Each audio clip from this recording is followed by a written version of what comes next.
Bienvenue les amis, on est heureux de vivre cette célébration ensemble. Alors aujourd'hui le programme est particulier parce que nous allons avoir une célébration créative. Ça veut dire quoi? Ça veut dire qu'à l'intérieur du message, il va y avoir aussi une petite pièce de théâtre. Alors le programme est le suivant, Momentum Music pour un temps de louange, d'adoration, et puis ensuite on se retrouve pour la prédication. Aujourd'hui nous allons regarder comment transformer une crise littéralement en miracle. Parce que je crois que notre Dieu est le Dieu du miracle, il est le Dieu de l'impossible. Pour que cette vidéo puisse être partagée un maximum de fois, pensez à la liker, la partager pour qu'elle puisse être vue un maximum de fois dans le fil d'actualité. Merci à chacun, on se retrouve dans quelques instants, place à la louange. Bonjour à tous, soyez les bienvenus à l'église Momentum. Bonjour à tous ceux qui nous suivent en ligne. On va célébrer notre roi ce matin, amen. On va déclarer qu'il est bon. On y va, tape des mains.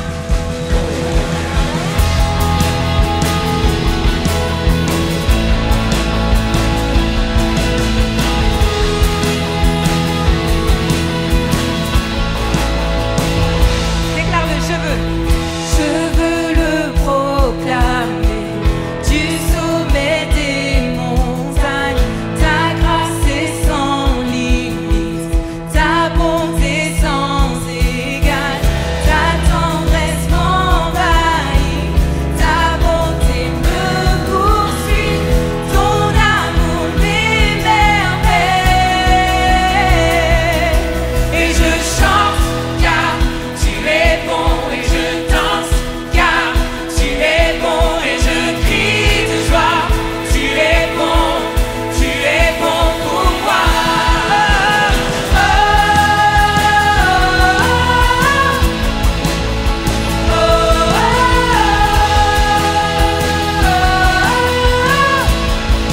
Chante-nous, rien dans tout l'univers. Rien dans tout l'univers, à toi le second combat.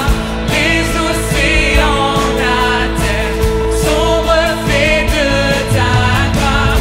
Dans mes plus sombres nuits, ta splendeur m'éblouit, ton amour m'émerveille. Et je chante car tu es bon, et je danse car tu es bon, et je crie de joie. Tu es bon pour moi. Et je chante car tu es bon, et je danse car tu es bon, et je crie de joie. Tu es bon pour moi. Un cri sur mes lèvres, ma vie te célèbre. Tu es bon, Seigneur. Tu es bon. Oh oui, vent, soleil ou pluie, chante-le. Vent, soleil ou pluie, mon cœur te redit. Tu es bon, oh, tu es bon. Oui, un cri sur mes lèvres, ma vie te célèbre. Tu es bon, tu es bon, tu es bon. Hey, vent, soleil ou pluie, vent, soleil ou pluie, mon cœur te redit. Tu es bon, tu es bon. Déclare-le avec force. Et je chante car tu es bon, et je danse car tu es bon, et je crie de joie. Tu es bon pour moi. Et je chante car tu es bon, et je danse car tu es bon, et je crie de joie. Tu es bon pour moi.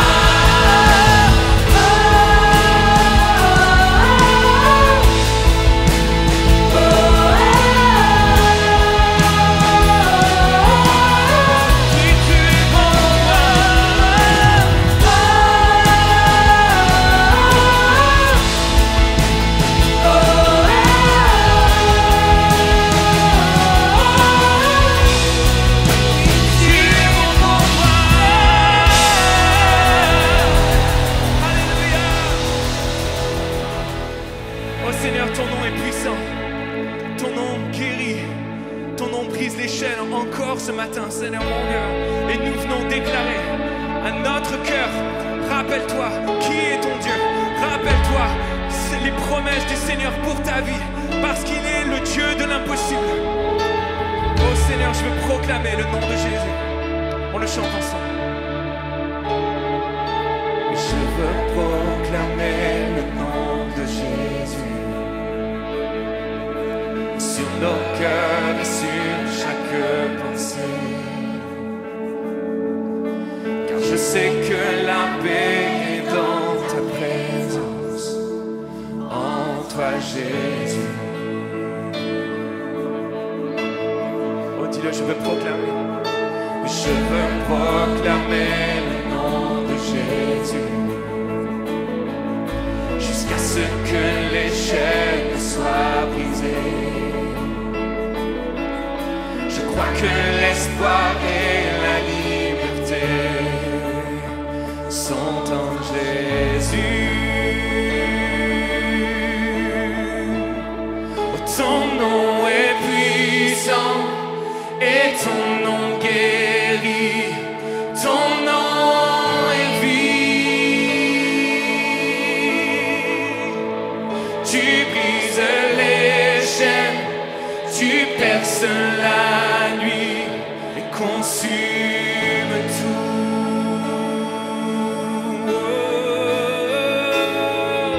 Je veux proclamer le nom de Jésus sur nos peurs et sur notre anxiété, sur les cœurs affligés par la dépression. Oui, oh Jésus, Oh, ton nom déclare-le. ton nom est puissant et ton nom guérit. Ton nom est vie. Tu brises les chaînes, tu perces la nuit, consumes tout. Ton nom est puissant et ton nom guérit. Ton nom est vie. Tu brises les chaînes, tu perces la nuit, consumes tout.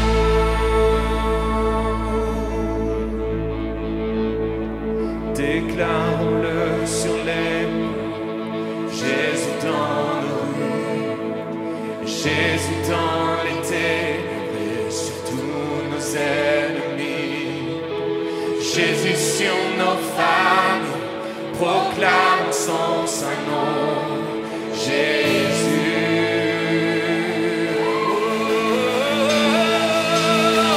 Déclarons-le sur les monts, Jésus dans nos rues, Jésus dans les ténèbres et sur tous nos ennemis. Jésus sur nos familles, proclamons son saint nom. Jésus.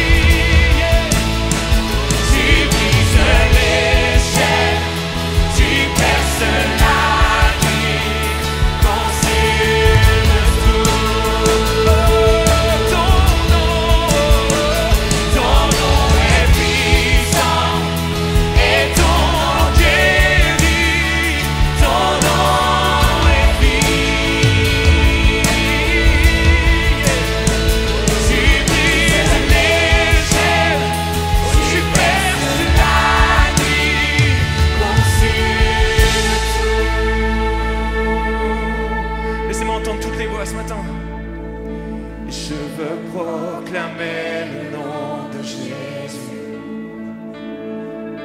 sur nos cœurs et sur chaque pensée. Car je sais que la paix est dans ta présence, en toi Jésus.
Merci, merci à toute l'équipe de Louange. Est-ce qu'on peut les remercier bien fort également?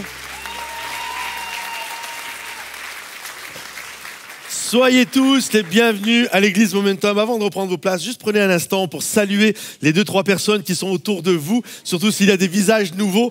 Vraiment, prenez un instant pour vous saluer. On est dans la joie ce matin d'être réunis ensemble. Est-ce qu'il y en a qui étaient au jeûne et prière? Levez la main ceux qui étaient au jeûne et prière. Il y en a quelques-uns, c'est pas la majorité, mais il y en a quelques-uns. Et je disais que cette semaine, quand j'ai pris le jeûne et prière, les soirées que nous faisons, c'est l'église de rêve. Vraiment, les gens arrivent 15 minutes à l'avance, on commence, tout le monde est en feu, ils s'attendent tous à voir quelque chose de la part de Dieu et l'église est pleine à craquer, on vit des appels extraordinaires. Et je dis toujours à ceux, quand je finis de prêcher, je dis, voyez ce qui vient de se passer là, ça serait bien que le dimanche, vous mettiez le feu à ceux qui sont autour de vous. Alors est-ce que ça va? Tout le monde va bien? J'espère que vous allez m'aider parce que croyez-moi, vous n'êtes pas à ma place, mais si vous étiez à ma place, vous comprendriez ce que je dis. C'est hallucinant des moments, la différence qu'il y a en toute la semaine, ce que tu vis, c'est-à-dire des soirées où c'est le feu, c'est juste impressionnant. Et le dimanche, qui normalement c'est le culte et la célébration, et oups, ça fait ça. Et surtout après la jeûne et prière. Et donc vraiment, je vous encourage à vous laisser submerger par la présence de Dieu. Et que tous ceux qui veulent ça disent Amen. Et par applaudissement qui désirent ça. Et si vous n'êtes pas encore venu dans un jeûne et prière, il faut que vous veniez dans un jeûne et prière. C'est le cœur même de l'église, nos semaines de jeûne et prière, ce que nous y vivons. Vraiment, je vous encourage les prochaines fois à être là, à être avec nous. Juste quelques informations, on en reparlera, il y aura même une vidéo à la fin de la réunion. Mais on a implanté, il y a 2 semaines, une église à Paris, Momentum Paris.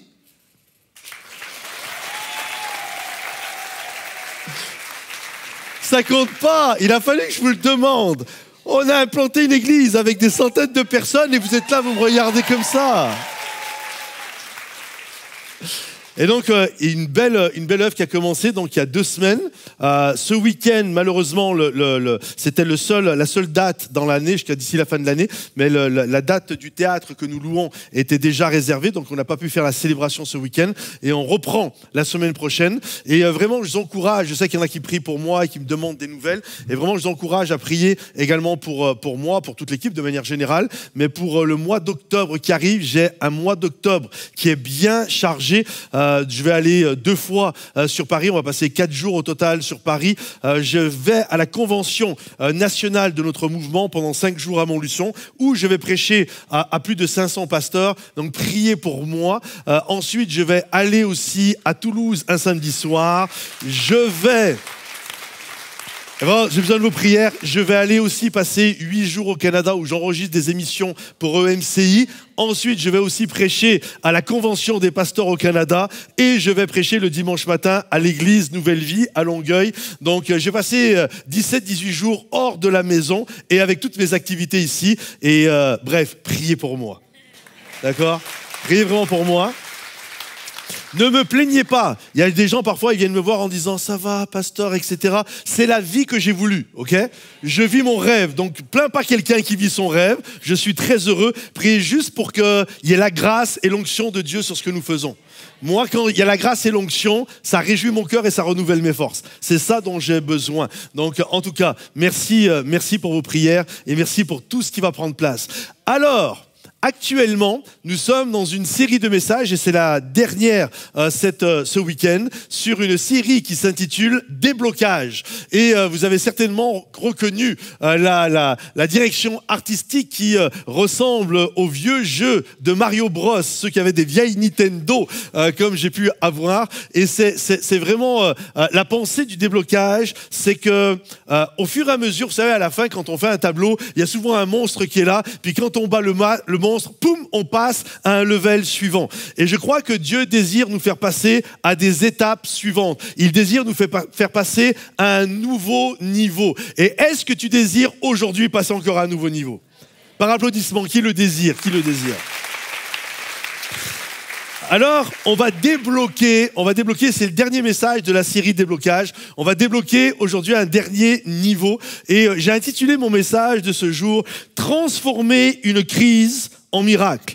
Je crois que notre Dieu désire, parce qu'on va tous vivre des crises, et peut-être en ce moment, alors que je parle, tu passes par une crise, qu'elle soit dans ton couple, qu'elle soit dans ta santé, qu'elle soit dans ton ministère, qu'elle soit dans ton travail, peu importe. Parfois, nous passons à travers des crises, mais le désir de Dieu, c'est utiliser la crise, non pas pour que ça devienne une tombe pour nos vies, mais que ça devienne un tremplin pour nous amener à un nouveau niveau.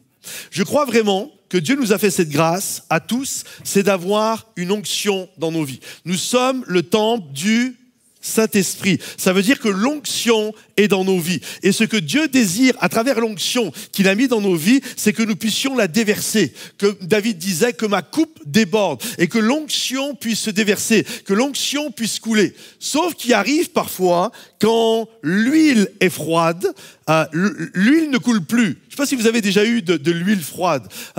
Moi, je suis d'origine sicilienne et j'ai un de mes oncles en Sicile, l'oncle de mon épouse, qui a des vergers d'oliviers. Et on a à la maison, vous penseriez qu'on fait du trafic d'huile d'olive chez moi. J'ai des jerrycans d'huile d'olive, vraiment. Et donc, elles sont dans le garage. Et l'hiver, le garage n'est pas bien isolé. Et l'hiver, en fait, l'huile est complètement figée.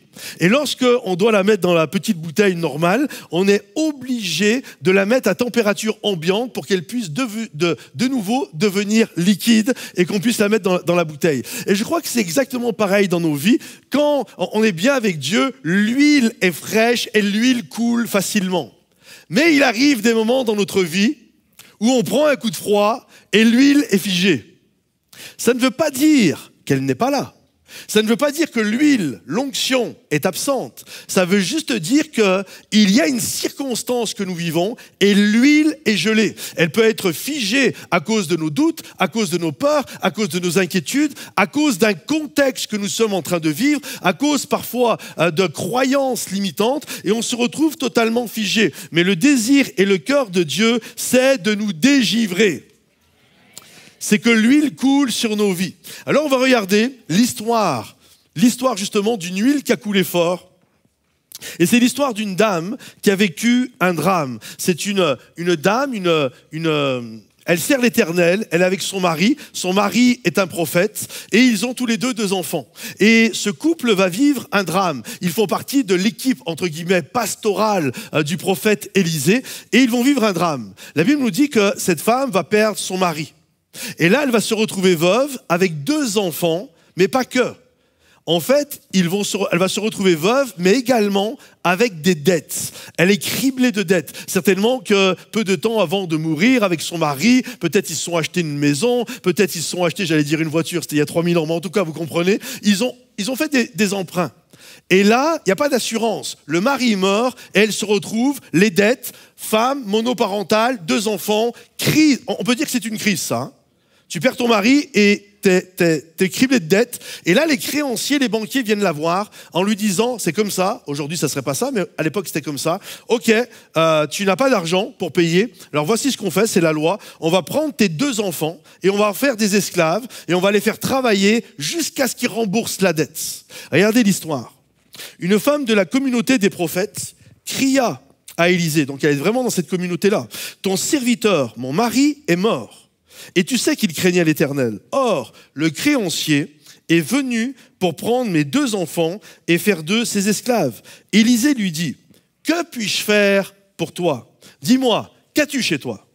Elle répondit, ta servante n'a rien du tout chez elle, mis à part un pot d'huile.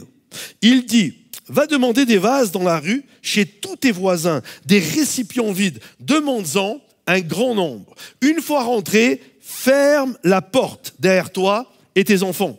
Verse de l'huile dans tous ces récipients et mets de côté ceux qui sont pleins. Alors elle le quitta, elle ferma la porte derrière elle et ses enfants qui lui présentaient les récipients et elle versait.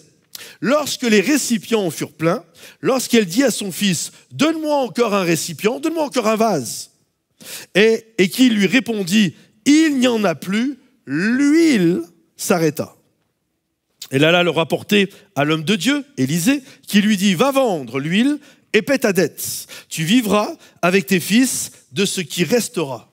Parfois, mes amis, et cette histoire est là pour en témoigner, nous traversons des difficultés, nous traversons des crises, et ce n'est pas dû à une désobéissance. Malheureusement, c'est comme ça, parfois la vie frappe. Et parfois la vie frappe très fort. Et on se retrouve jeté à terre. Et on se retrouve dans toutes sortes de situations qui nous font souffrir. Cette femme servait Dieu. Et là, son mari mort. Et j'imagine 2 enfants en bas âge, à l'âge qui se mariait à l'époque, 15-16 ans. Le mari, il est mort, il était dans la vingtaine. C'était pas un vieux monsieur. Et là, elle se retrouve jetée à terre. Elle se retrouve criblée de dettes. La vie, parfois, frappe fort. Et elle est le symbole. Et peu importe qui nous sommes ici aujourd'hui, on va tous vivre des crises. Et ça ne fait pas de toi un mauvais chrétien. C'est vrai que parfois on se retrouve dans des situations parce qu'on a péché, parce qu'on a fait des choses, on a désobéi à Dieu. Mais il arrive parfois on n'a rien fait du tout et on se retrouve jeté à terre. Et est-ce que vous avez remarqué que la crise, elle ne fait pas de concession? Et là tu te retrouves seul. Et comment je vais faire pour m'en sortir? Alors, à travers l'histoire qu'on vient de lire, j'ai sorti 10 grands principes. En fait, cette histoire recèle de 10 principes pour vivre le miraculeux. J'aurais pu appeler ce message « Les 10 commandements du miracle ». Alors, premier principe, si vous prenez des notes, si vous désirez prendre des notes, prenez des notes. Je pense que ça peut servir à beaucoup de personnes ici ou sur vos téléphones, peu importe où vous désirez prendre des notes. Premier principe, premier commandement pour vivre le miracle dans sa vie. Quand vous ne savez pas quoi faire, vous devez savoir vers qui vous tournez. Quand tu ne sais pas quoi faire, il faut que tu apprennes où est-ce que je vais me tourner. En fait, écoutez bien, ton refuge détermine ton miracle. Regardez cette histoire de l'apôtre Pierre, si on peut éteindre la fumée s'il vous plaît. Regardez cette histoire de l'apôtre Pierre. La Bible nous dit que Pierre était dans la barque et là il est avec 11 apôtres. Et c'est compliqué, il y a la tempête, il y a les vagues, l'eau rentre à l'intérieur des barques, ça devient vraiment quelque chose. La Bible nous dit qu'ils avaient peur de perdre la vie. Ils criaient, ils hurlaient, c'était terrible. Et là Jésus arrive en marchant sur l'eau. Et écoutez bien, Pierre va dire ceci. Si c'est toi, Seigneur, ordonne que je vienne vers toi. Et là, la Bible nous dit que Jésus va lui dire, ok, viens. Et là, il va sortir de la barque et la Bible nous dit, il va se mettre à marcher sur l'eau. Maintenant, la pensée est la suivante.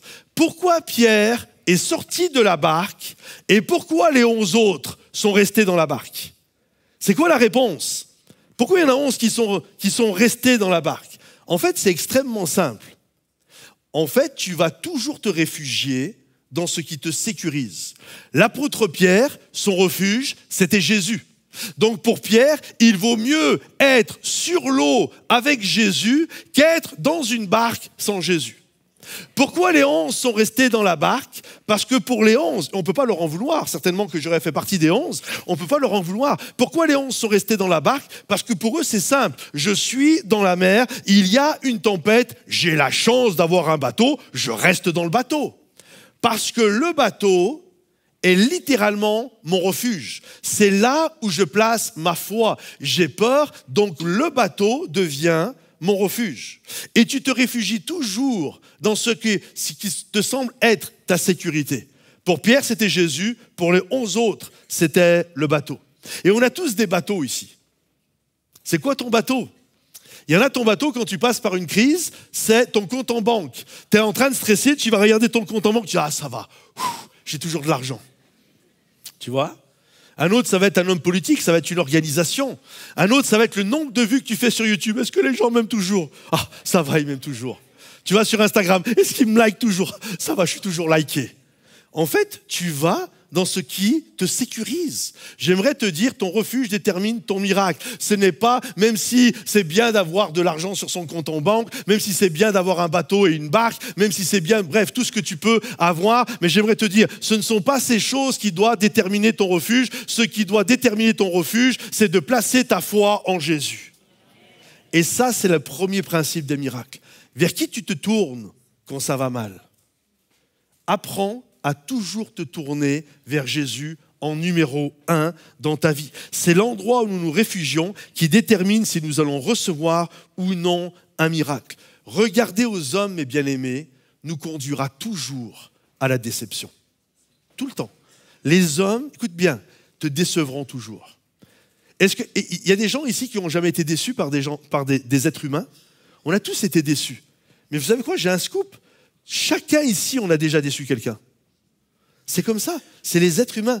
On déçoit et on est déçu. Celui qui nous déçoit jamais, c'est Jésus. Et que ceux qui le croient disent Amen, s'il vous plaît. Deuxième principe pour vivre le miraculeux, ne cherchez pas un Messie terrestre. Cesse de courir après les hommes. La veuve, elle va voir Élisée, donc elle court après lui, elle va le voir, et elle va lui dire, ton serviteur, mon mari est mort, et je suis criblé de dettes, et j'ai besoin d'argent. Écoutez la réponse d'Élisée, elle est belle. Élisée lui dit, que puis-je faire pour toi? Grosso modo, qu'est-ce que tu veux que j'y fasse?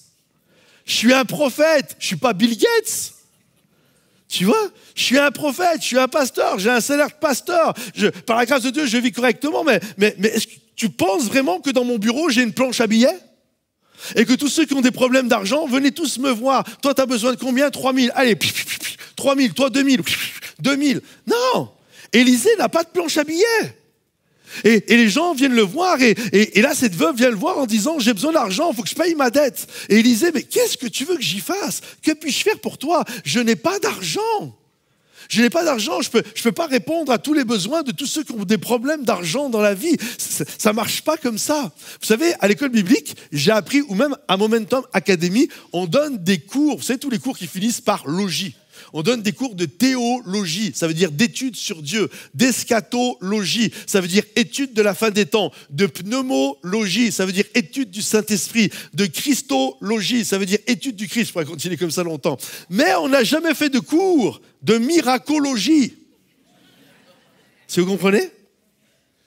Et on n'a pas de planche à billets, et c'est ce que l'homme de Dieu lui dit.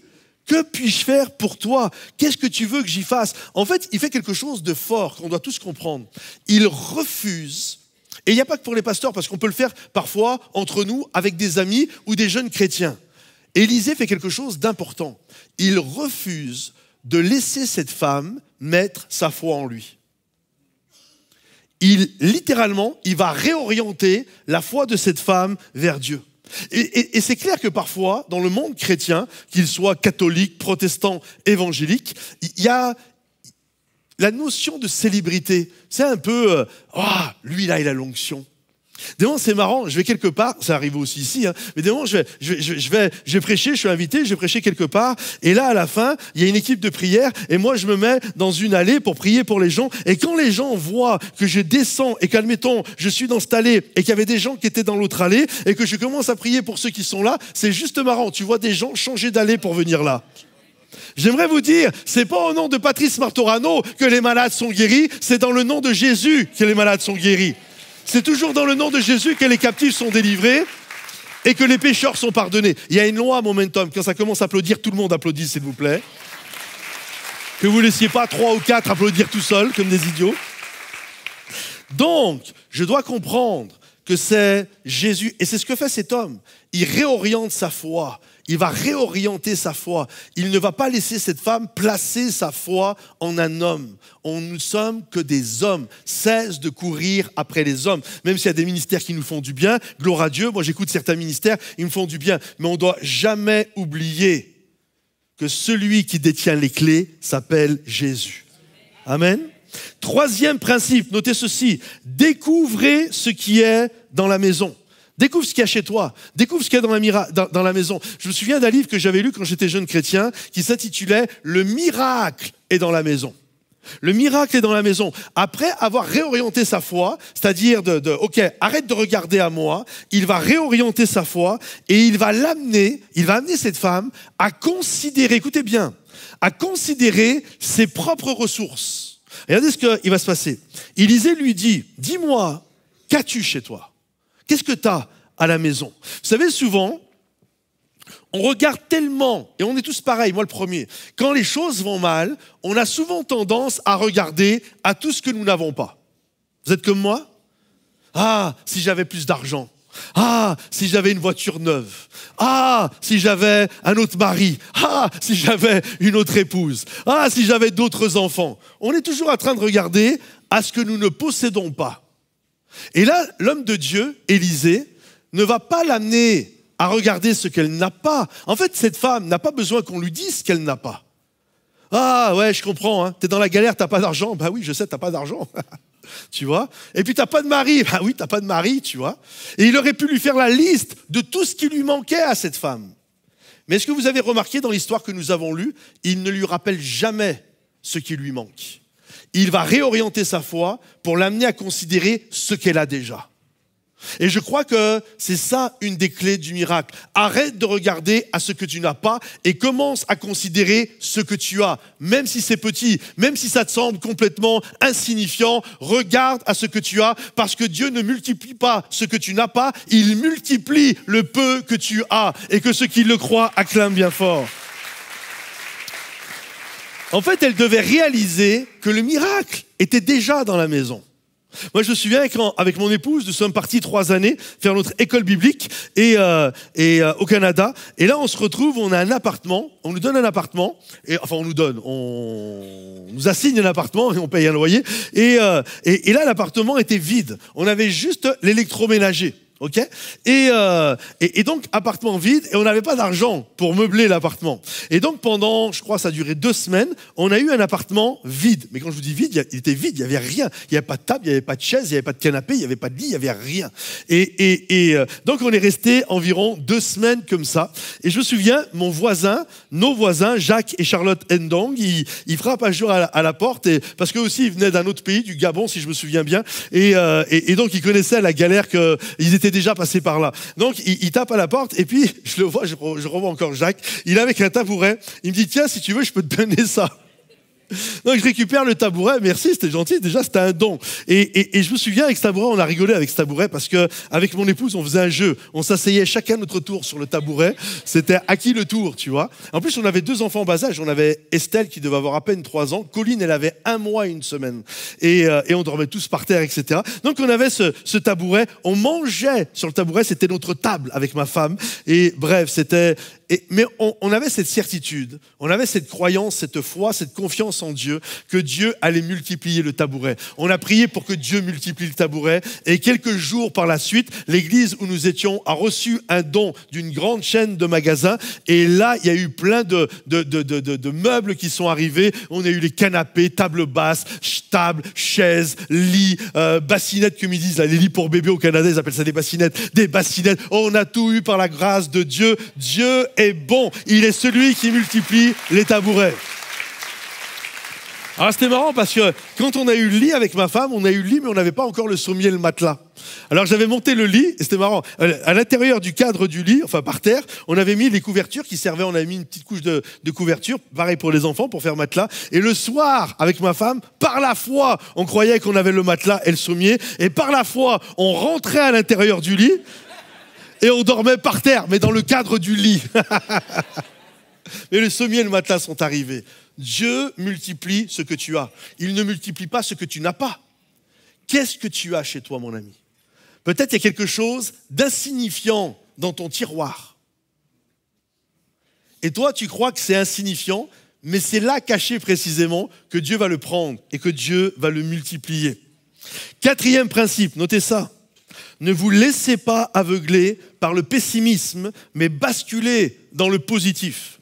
En fait, en temps de crise, notre première réaction, c'est toujours d'être négatif. C'est toujours d'être pessimiste. Pourquoi c'est moi qui vis ça? Qu'est-ce que j'ai fait pour vivre ça? Je ne mérite pas ça. Pourquoi ça ne marche pas? Pourquoi je n'arrive pas à obtenir ceci? Pourquoi la promesse, elle ne vient pas? Bref, en temps de crise, on est toujours... Et on a l'impression que le pessimisme nous amène à croire que nous n'avons rien, justement. On oublie de considérer le tabouret. On oublie de considérer le peu que nous avons. Et donc, facilement, on va dire « je n'ai rien ». Est-ce que vous avez remarqué ça? J'ai rien. Moi, je me souviens, j'ai grandi avec une maman monoparentale, 2 enfants. Quand ma mère te disait qu'elle n'avait rien, c'est vraiment qu'il n'y avait rien. Tu vois? C'est vraiment, il n'y avait plus rien dans le frigo. Il n'y avait rien. Elle priait pour que Dieu intervienne parce qu'elle n'avait pas de quoi pour finir le mois. Et j'ai appris en grandissant qu'il y en a, quand ils disent « ils n'ont rien », C'est pas vrai. Il y en a, ils te disent, ils ont rien. Ils ont une maison qui vaut 400 000 euros, 500 000 euros. Ils ont 2 voitures. Ils ont un petit peu d'argent de côté. Mais tu comprends, c'est pas grand-chose parce que si le toit casse, faut bien le réparer. Et en fait, quand tu grattes, tu t'aperçois, t'es loin d'avoir rien, mon ami. Vous comprenez? On n'a pas tous la même définition ici du mot rien. Suivant les personnes ici, on n'a pas tous la même définition. Et cette femme, elle est là. Qu'est-ce que tu as chez toi? Qu'as-tu à la maison? Regarde ce qu'elle va répondre. Ta servante n'a rien du tout à la maison. 3 petits points, je vais un peu plus loin. Et puis là, elle réfléchit. Elle dit, ah oui, j'ai un vase d'huile. Je n'ai rien si ce n'est un vase d'huile. En fait, elle commence par le pessimisme et elle va basculer vers quelque chose de positif. Arrête de dire que tu n'as rien. Tu as quand même quelque chose que Dieu peut multiplier. Et là, elle est saisie, elle réfléchit, elle dit, oui, effectivement, j'ai un petit vase d'huile, j'ai un flacon d'huile, j'ai 1 litre d'huile, je ne sais pas combien elle avait exactement, mais en tout cas, j'ai une petite bouteille d'huile. Ah oui, quand même, j'ai ça. Et je crois qu'on l'a chanté tout à l'heure. Quand on regarde au Dieu de l'impossible, l'impossible devient possible. Et Dieu est capable de prendre une situation naturelle et d'en donner et d'en faire une situation surnaturelle. Elle aurait pu dire, je n'ai rien, de rien, de rien. Mais elle s'est souvenue. Et j'aimerais t'encourager ce matin à te souvenir. Ah oui, quand même, j'ai quelque chose. J'ai une petite bouteille d'huile. Je pensais que j'avais rien, mais finalement, maintenant, quand j'y réfléchis, je me souviens que j'ai quelque chose quand même. Je ne suis pas absolument dépourvu de tout. J'ai quand même un petit quelque chose. J'ai rien qu'un petit vase d'huile. J'ai juste une petite possibilité d'offrir quelque chose à Dieu, mais le petit que je vais lui donner, Dieu va le multiplier pour la gloire de son nom. Regardez, j'en étais plusieurs. J'aurais pu donner des centaines de versets. Là, rien qu'un vase d'huile. Il y a même la veuve de Sarepta qui va dire ça, juste un peu d'huile et un peu de farine. Une autre veuve qui a dit ça aussi. Mais sur ta parole, je jetterai le filet. Vous avez pris quoi comme poisson? On n'a rien pris. Ça ne marche pas. Jésus leur dit, allez en eau profonde. J'ai prêché là-dessus il n'y a pas longtemps. Jetez les filets. Et là, mais j'ai rien, mais sur ta parole, je le ferai. Et là, d'un seul coup, ça devient la pêche miraculeuse. Je n'ai rien que 5 pains et 2 poissons. Mais qu'est-ce que cela pour 5000 personnes qui sont devant moi? J'ai rien, Seigneur, pour nourrir toute cette foule. Mais le peu que tu as, les 5 pains et les 2 poissons, deviennent un véritable buffet froid pour la gloire de Dieu. Amen. Qu'est-ce que tu as à la maison? Juste un petit bâton. Moïse a ouvert la mer Rouge avec un bâton. J'ai juste un petit caillou. David a fait tomber Goliath avec un petit caillou. Tu n'as pas rien. Petit caillou, petit bâton, 5 pains de poisson, juste un petit filet, tu as assez. Quand tu prends ce que tu as, le peu que tu as, et que tu le déposes dans les mains de Dieu, la gloire et la grâce de Dieu se multiplient et sa bénédiction est en abondance. Amen. 5e principe, notez toujours ça, la foi n'est pas la foi sans les actes. Il faut passer à l'action. Je crois que la foi active l'impossible, vraiment.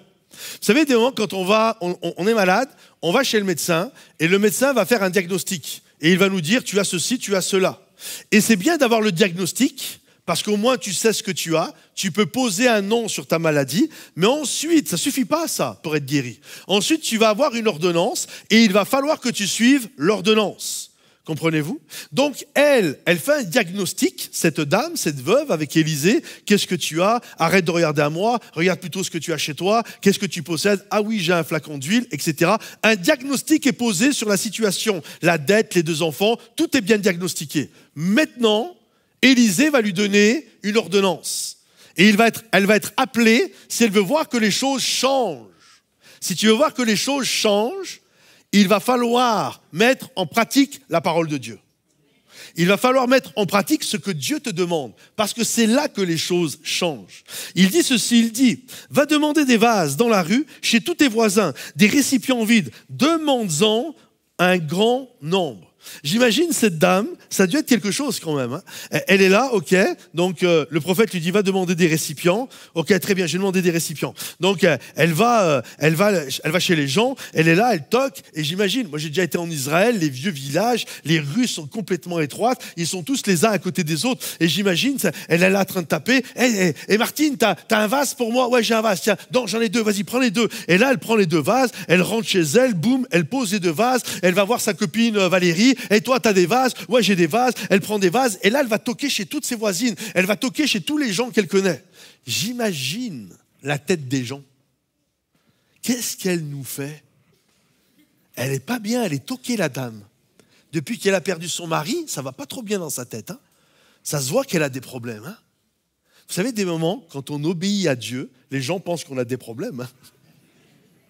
Je me souviens quand j'ai dit à mon ami, quand je travaillais dans le magasin où j'étais, que je partais à l'école biblique avec mon épouse et ma petite fille Estelle, et qu'on partait au Canada avec juste 3 000 € dans les poches, dont la moitié partait déjà dans les billets d'avion, et qu'on allait vivre pendant 3 ans sans avoir le droit de travailler. Je me souviens du magasinier Alain Riglioni, il m'a regardé, il me dit « Mais t'as vraiment un problème dans ta tête, toi ?» Parce que c'est fou pour eux. C'est fou, quand Dieu te demande quelque chose, ça paraît extravagant. Ça n'a pas de sens. C'est quoi le sens? Mettez-vous à la place de cette femme. Il faut qu'elle fasse quelque chose. Mettez-vous à la place des gens qui sont autour. Elle va demander des vases, à remplir sa maison de vases. Les gens, ils sont tous les uns à côté des autres. Ils voient tout ce qu'elle est en train de faire. Elle a un problème. J'aimerais te dire, quand tu obéis à Dieu, les gens pensent toujours que tu as un problème. Mais la réalité, tu n'as pas de problème. Parce que la grâce que Dieu va te donner dans ta vie est tellement extraordinaire que les gens ne sont même pas prêts à savoir ce qui va prendre place dans ta vie. Je le crois de tout mon cœur. En fait, cette femme, elle agit en préparation du miracle qu'elle va avoir. Sixièmement, ne fixez pas de limite à la capacité de Dieu de pourvoir. Arrête de limiter Dieu. Regardez ce que lui dit le prophète. Va demander des vases dans la rue, chez tous tes voisins, des récipients vides. Demande-en un grand nombre. Demande-en pas un petit peu.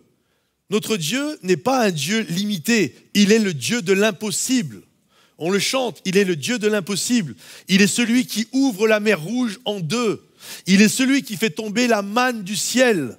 Il est celui qui fait couler l'eau du rocher. Il est celui qui fait remporter des victoires. Il est celui dont sa grâce ne faillit jamais. Alors, quelles que soient les choses que tu vis, ne limite pas Dieu. Parce que quand nous limitons Dieu, nous limitons son action. Il y a tellement de passages dans la parole de Dieu d'hommes et de femmes qui ont limité Dieu. Et ça a été une catastrophe. Vous savez, ce roi qui devait tirer des flèches et jeter les flèches ensuite à terre, et il ne l'a pas fait assez de fois, ce qui fait qu'il n'a pas pu avoir la victoire totale, pour ceux qui ont la référence. Ou alors Élie qui voit un petit nuage arriver. Il priait pour que la pluie tombe sur Israël. Ça faisait 3 ans qu'il y avait de sécheresse. Et là, il y a un petit nuage qui arrive, grand comme la paume de la main. Beaucoup se seraient arrêtés en disant « Gloire à Dieu, il va pleuvoir. Ah, je vous l'avais dit qu'il allait pleuvoir. Je ne suis pas un fou, regardez, il va pleuvoir. Il y a un nuage qui arrive. » Élie, la Bible nous dit que non. Il va se remettre la tête entre les genoux, va continuer de prier jusqu'à ce qu'il y ait une pluie torrentielle qui tombe. Ne limite pas l'action de Dieu. Ne te contente pas de tirer une flèche ou ne te contente pas du petit nuage. Dieu peut faire infiniment plus que tout ce que tu peux imaginer. Ne limite pas son action. Septièmement, notez, fermez la porte au doute. Ferme la porte au doute. Faisons une pause, vous êtes d'accord avec moi? Faisons une pause un peu dans notre histoire. En fait, cette femme, et là, elle demande des vases, et la plupart la prennent littéralement pour une folle. Certainement, ils la prennent pour une folle. Elle remplit les vases de sa maison. Et là, Élisée lui dit quelque chose d'intéressant. Il lui dit, ferme la porte. Ferme la porte. Tu vois, tous ceux qui n'y croient pas, ferme la porte.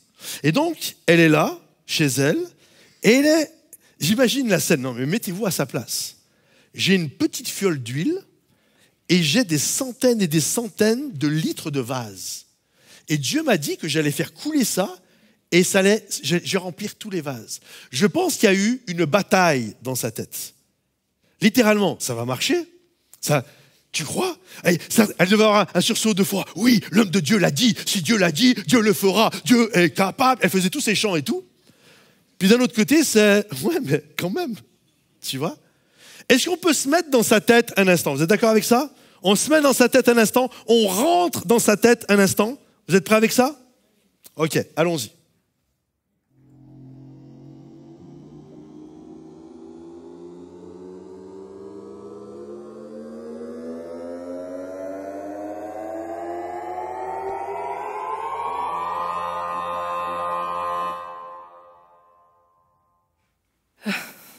Allez chercher des vases. Et on va s'y prendre comment? Cette console n'est pas toute jeune, mais je pense que je peux faire quelque chose. Je vais diminuer la peur et je vais augmenter le courage. Stop. Raison. Arrête tout de suite. Bonjour Doute. Bonjour. C'est moi ou j'ai le sentiment de te voir tous les jours en ce moment? Non. Tu trouves pas que c'est vraiment étrange cette histoire? On lui dit qu'on a peu d'huile et lui, il nous dit d'aller chercher des vases. Franchement. Puis pour en faire quoi? Pour les vendre? Sur Vinted, sur Marketplace, sur Le Bon Coin? Oh, franchement, tu trouves pas que ce soit bizarre? Une minute, Raison. Ah, bonjour Foi. J'espérais que tu arrives. On va vraiment avoir besoin de toi dans cette situation. Bah justement, je suis venue pour ça. On va pas quand même laisser Doute s'immiscer encore une fois aussi facilement. C'est sûr. On demande de l'aide à un homme de Dieu. Il nous dit quoi faire? Ramener le plus grand nombre de vases. Il ne nous dit pas de les fabriquer. Donc, on parle d'Élysée, de la parole de Dieu, donc on se lève et on va aller le vivre, ce miracle. Mais c'est vrai, qu'est-ce qu'on a à perdre après tout? Le peu qu'on a, à savoir rien du tout. Et franchement, tu penses vraiment que les conditions soient optimales pour se lancer là-dedans? Moi, j'ai des doutes. Bah, c'est le concept du miracle. Ah, c'est pas faux. Oui. Les enfants. Vous y avez pensé aux enfants? Je veux dire, si ça fonctionne pas, ben, on les perd. En plus, il est 16h30. Ils vont sortir de l'école. Et je vous le donne en mille, comme d'habitude, ils vont être complètement survoltés. Ils vont courir partout. Et s'ils cassent les vases qu'on a empruntés? Eh oui, c'est colère qui va intervenir.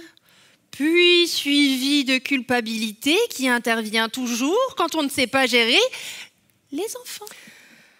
Doute, je trouve que tu passes un petit peu trop de temps avec peur et anxiété.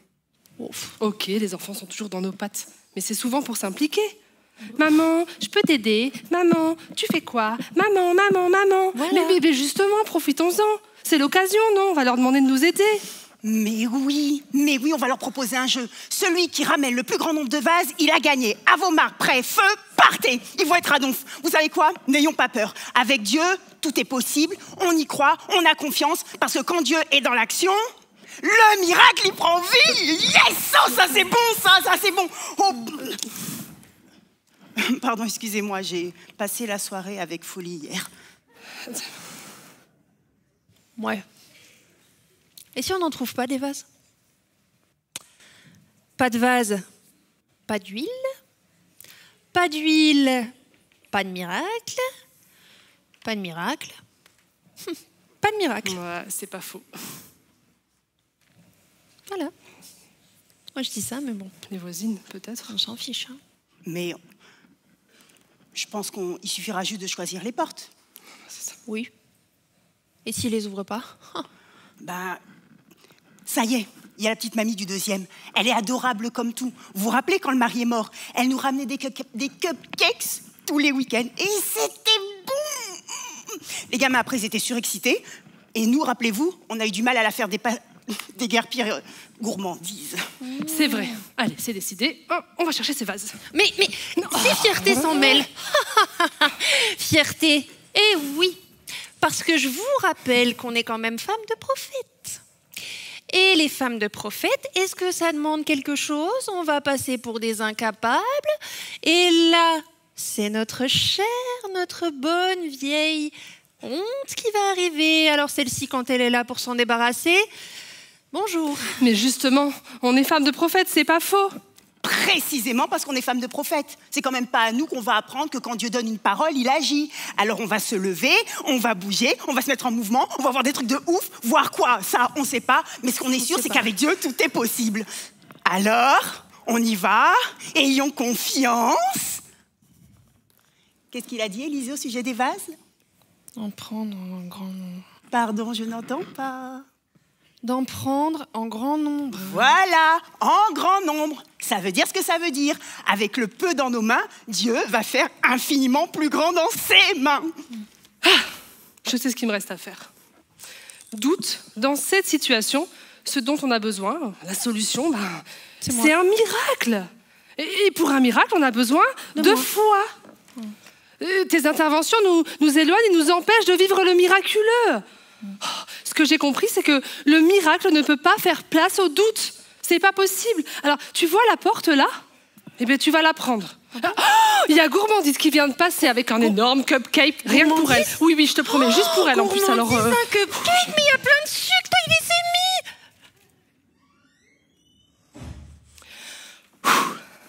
mis. Rien. T'es prête? On y va? On va le chercher, ce miracle. C'est bon?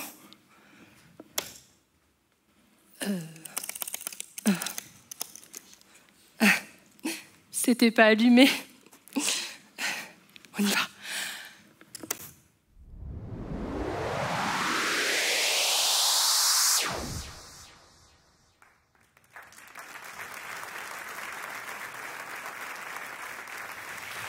On peut les applaudir plus fort que ça.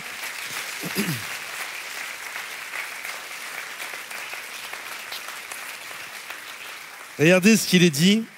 Élisée lui dit, une fois rentrée, ferme la porte derrière toi. Elle ferma la porte derrière elle et ses enfants. J'aimerais t'encourager, mon ami, aujourd'hui, à fermer la porte au doute. Ne laisse pas le doute rentrer chez toi quand Dieu a dit que dans ta maison, il y avait assez pour vivre le miracle et que ceux qui le croient disent Amen, s'il vous plaît.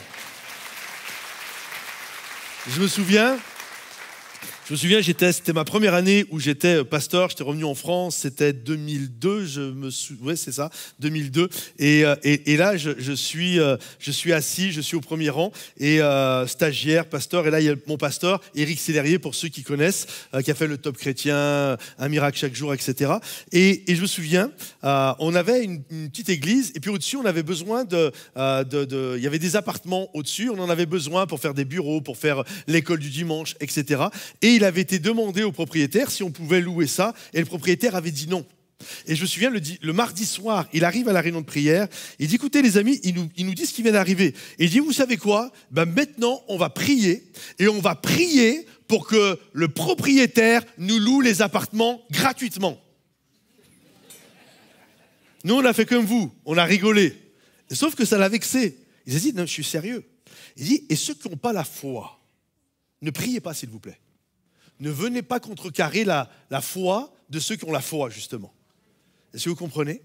Et c'est un truc de fou. 2 jours après, le propriétaire l'a contacté en lui disant, écoutez, on peut faire un arrangement si vous voulez. Je vous fais un bail de 3 ans. Vous rafraîchissez les appartements, chose qu'on aurait fait. On aurait remis un coup de peinture et ces choses-là. Et dit, et je vous fais un bail où les appartements sont gratuits pendant 3 ans. Est-ce que tu as la foi? Si tu n'as pas la foi, ne prie pas. Ne viens pas casser la foi de ceux qui ont la foi. Ferme la porte au doute. 8e, verser jusqu'à ce qu'il n'y en ait plus. Oui, il n'y a pas de limite à ce que Dieu peut faire dans ta vie. Je vais demander aux musiciens de revenir, s'il vous plaît. La veuve, en fait, a fait sa part. Et maintenant, Dieu doit faire la sienne.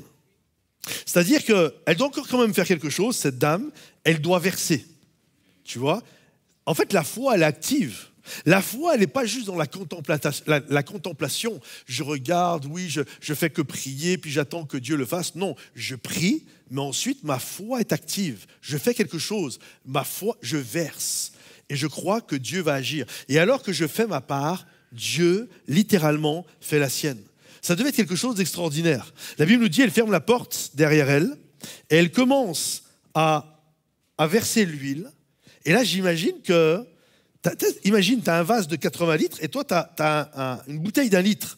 Et là, d'un seul coup, tu vois, la bouteille, elle ne se vide pas et tu vois, ça devait être magnifique. Hein. Moi, quand je vais être dans le ciel, je vais voir le DVD, hein, ça c'est sûr. Et là, tu vois, je veux trop voir sa tête. Au-delà du miracle, le miracle, je le comprends, mais c'est sa tête que je veux voir. C'est quoi le truc? Il y a un tour de magie, il y a quelque chose. Et là, elle verse, ça se remplit. Et là, tu as un autre de ses fils, il arrive avec un autre vase, il pose le vase, il récupère le plein, il le tasse, et là, elle commence à remplir. Elle commence à remplir. Elle commence à remplir. Elle commence à remplir. Et là, c'est juste fou. La Bible nous dit que ça s'est arrêté quand le dernier vase a été rempli. Vous savez ce que ça veut dire, cette histoire? C'est que l'huile ne manquera jamais. Ce qui manque, c'est les vases, ce n'est pas l'huile. Est-ce que vous comprenez? Ce qui manque, c'est ce que tu apportes à Dieu. L'huile, elle sera toujours là. Tant que tu amènes les vases, cette dame, si elle avait pu amener tous les vases de la ville, tous les vases de la ville auraient été remplis. Verse, Seigneur, je t'apporte mes vases. On est tous ici des vases d'ailleurs, hein, différents. J'imagine que les vases, suivant les voisines, les vases étaient différents. Tu as des vases petits, tu as des grands vases, tu as des vases gros, tu as des vases maigres. Tu as des vases grands, tu as des vases... tu vois? Mais viens avec le vase que tu es. Ce n'est pas une histoire d'huile, c'est une histoire des vases que j'apporte à Dieu. Et plus j'apporte mes vases, et plus Dieu est capable de remplir. 9e commandement pour vivre le miraculeux, voir au-delà du miracle. En fait, le miracle, écoutez bien, n'est pas une fin en soi. Le miracle est là pour révéler quelque chose. Le miracle n'est pas une finalité. Écoutez bien, elle alla le rapporter à l'homme de Dieu quand elle a vu que tous les vases étaient pleins. Elle alla le rapporter à l'homme de Dieu qui lui dit, va vendre l'huile et paie ta dette. Tu vivras avec tes fils de ce qui restera. Souvent, nous, moi le premier, on est subjugué par le miracle. On est subjugué comme le miracle, c'est tellement... Et c'est beau un miracle, soyons honnêtes. C'est beau un miracle. On est subjugué par le miracle comme si c'était un feu d'artifice. Waouh, c'est tellement extraordinaire. Mais comprenez bien ceci, le miracle n'est pas là juste pour faire du miracle. Le miracle n'est pas une fin en soi. C'est ce que le miracle déclenche qui est important. Et le miracle là n'avait pas pour but d'impressionner les gens. Il avait pour but de sauver la situation d'une femme en détresse, qui allait perdre ses enfants, qui allait devenir des esclaves. C'est ça le but du miracle. Le miracle est toujours lié à l'accomplissement de la destinée de Dieu dans nos vies. Est-ce que vous le croyez? 10e et dernièrement, souvenez-vous toujours qu'il y en aura littéralement assez. Souvenez-vous toujours, il y aura toujours assez. Quand Dieu fait quelque chose dans ta vie, ça ne manquera pas. Ce qu'il fait, il fait en sorte que le miracle soit suffisant pour toi et ta famille. Regardez, la bénédiction de l'Éternel n'est suivie d'aucun chagrin. Regardez ce qu'il est dit. Tu vivras avec tes fils de ce qui restera. Dieu avait donné assez, non seulement pour payer la dette, mais Dieu avait donné assez pour que la dette soit payée, mais qu'ensuite, elle et ses fils puissent vivre. Mon ami, bien-aimé, mon frère, ma sœur, ou homme, femme qui est là pour la première fois, j'aimerais te dire ceci de la part de Dieu. Quand tu confies ta vie à Dieu, il y en aura toujours assez. La grâce de Dieu sera toujours assez pour ce dont tu es en train de vivre et ce que tu traverses, et que ceux qui le croient disent Amen et applaudissent bien fort le roi des rois. Est-ce qu'on peut se lever à notre place? Est-ce qu'on peut se lever ici dans cette salle, dans cette église, comme ceux qui sont devant leur écran à la maison? Juste si on peut se lever et étendre nos mains devant le roi des rois. Avant de laisser la place à Laetitia et toute l'équipe de louanges, j'aimerais faire une prière. Et j'aimerais qu'ensemble nous puissions prier. Je vais vous inviter de répéter cette prière après moi. Seigneur Jésus, je viens devant toi parce que je crois, j'ai cette confiance absolue que tu es le Dieu du miracle. Tu tiens toutes choses entre tes mains. Tu ne faillis jamais. En toi, il y a tout ce dont nous avons besoin. Alors aujourd'hui, nous te faisons confiance. Tu es le Dieu de l'impossible. Tu es le Dieu du miracle. Et ma vie est devant tes yeux. Et jamais tu ne délaisseras celui qui se confie en toi. Alors ce matin, remplis-moi de ta vie dans le nom de Jésus Père, et que tous ceux qui le croient disent Amen et applaudissent bien fort le roi des rois. Est-ce qu'on peut reprendre ce chant qui dit qu'il est le Dieu des miracles avec Letty? Le Dieu qui peut rendre la vue est présent tout autour de moi, présent tout autour de moi. le Dieu qui peut nous faire entendre, viens apaiser toutes mes craintes, apaiser toutes mes craintes. Oui, je crois en toi, oui, je crois en toi, tu es le Dieu de miracles. Oui, je crois en toi, oui, je crois en toi, tu es le Dieu de miracles.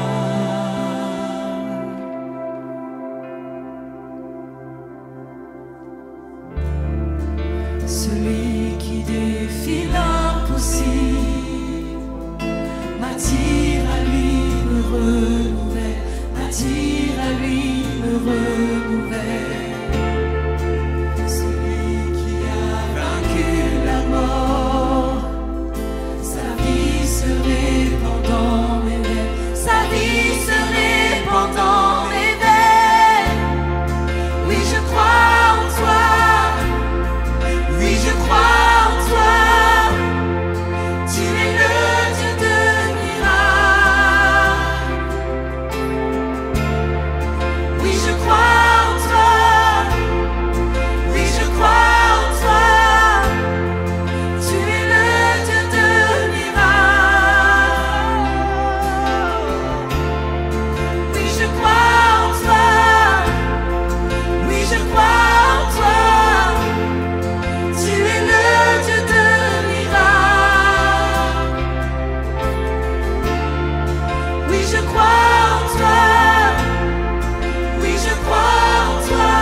Il est le Dieu de miracles. Vous pouvez reprendre vos places un instant.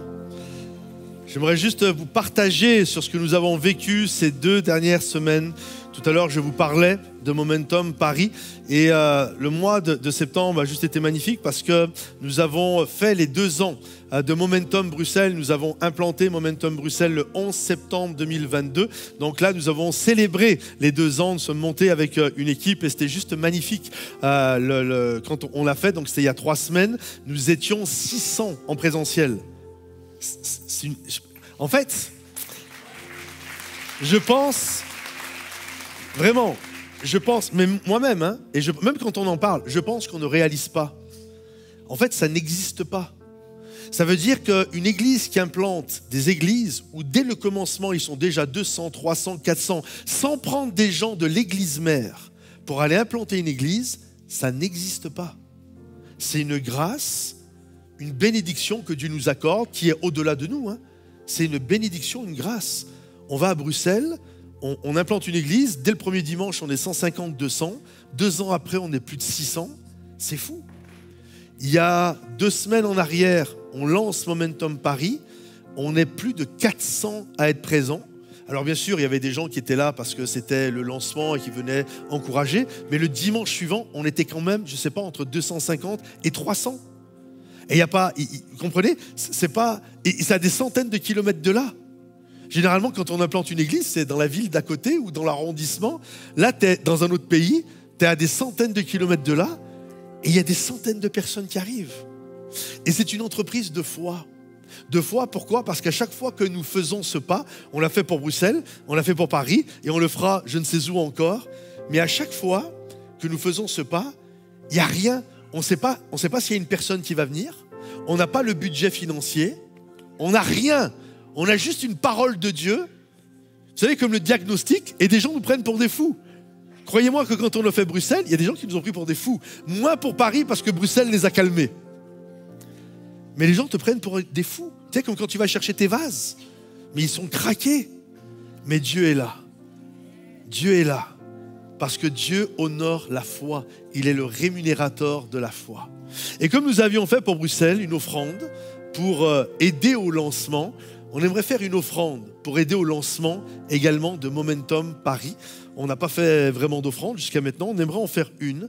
Alors les corbeilles vont passer, tous ceux qui désirent nous soutenir pour Momentum Paris, les corbeilles vont passer. Vous avez soit la possibilité de faire l'offrande maintenant si vous désirez, ou soit de prendre l'enveloppe, l'amener chez vous, en parler avec votre époux, votre épouse et donner l'offrande la semaine prochaine. Il va y avoir une vidéo magnifique qui est le récapitulatif de la journée de lancement. Regardez cette vidéo, mes amis, ça va vous mettre des étoiles dans les yeux.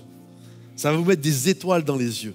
Vraiment, de voir ce que Dieu est capable de faire. On la regarde et on se retrouve juste après.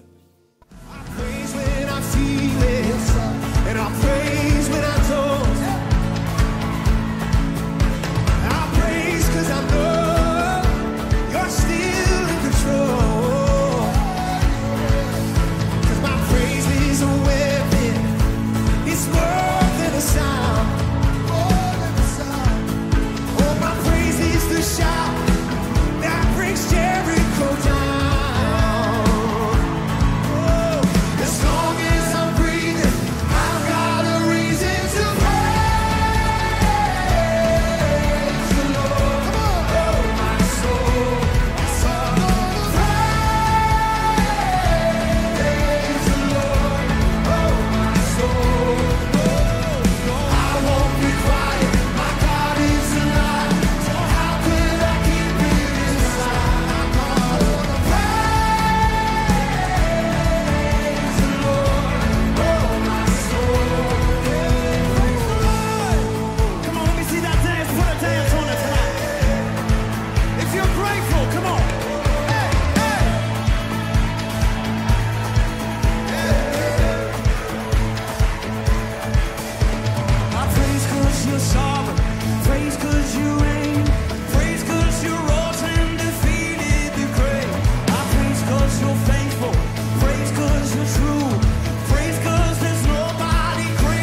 C'est tellement beau de voir ce que Dieu fait.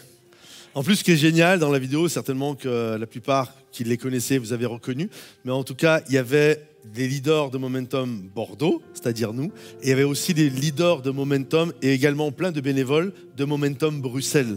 Donc c'est Momentum Bordeaux et Momentum Bruxelles qui faisaient Momentum Paris, et c'est juste, on peut remercier le Seigneur, c'est juste une grâce et une bénédiction.